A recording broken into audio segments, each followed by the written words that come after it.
Retour à Montréal parce qu'il y a des dizaines de personnes qui manifestent cet après-midi, mais dans un tout autre registre. On est devant le palais de justice de Montréal, Claudie, pour contester la libération de l'ex-cardiologue Guy Turcotte en attendant donc son deuxième procès.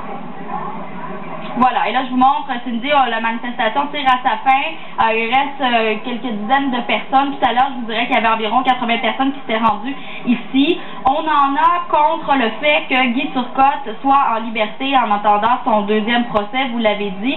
On dit que ça donne une mauvaise opinion de la justice, on n'a plus confiance en la justice. Présent à cette manifestation, il y avait le frère d'Isabelle Gaston, également la mère d'Isabelle Gaston, et ils ont réagi à cette décision du directeur des poursuites criminelles et pénales de demander l'appel sur la libération de Guy Turcotte en attendant son deuxième procès. Ils ont dit, écoutez, on a un peu d'espoir, c'est une bataille à tous les jours, mais finalement, on aura de répit que lorsque justice sera rendue. Et pour eux, eh bien, c'est lorsque Guy Turcotte sera en prison. Je vous invite à écouter un extrait du témoignage qu'ils nous ont livré. Ma confiance, elle a été ébranlée, mais la confiance se rebâtit. Je veux dire, je suis confiant qu'on peut faire marche arrière, puis qu'on porte une attention de dire, écoute, il est dangereux, puis je veux dire, le troisième point aussi qu'ils ont parlé, c'est est-ce acceptable de le laisser sortir. Je pense que c'est trop grave qu'est-ce qu'il a fait.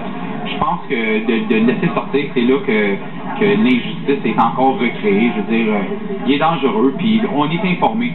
Puis comme société, on ne devrait pas accepter qu'un meurtrier court les rues. Point à la ligne.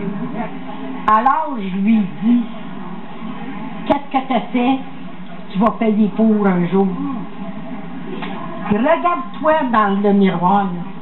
Là. Quand tu te regarderas les yeux, tu verras c'est les yeux de ton fils qui t'a supplié. Arrête, papa. Je peux vous dire, Cindy, que tout à l'heure, il y avait beaucoup d'émotions ici. Également, on a senti beaucoup de colère de la part des gens qui sont venus manifester. Lorsque Patrick Gaston et sa mère ont pris la parole, les gens ont applaudi.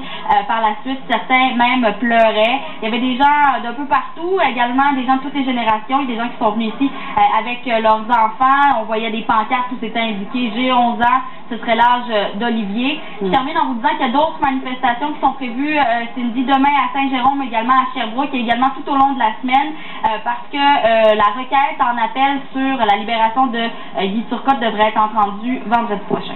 Merci, Claudie. À l'international.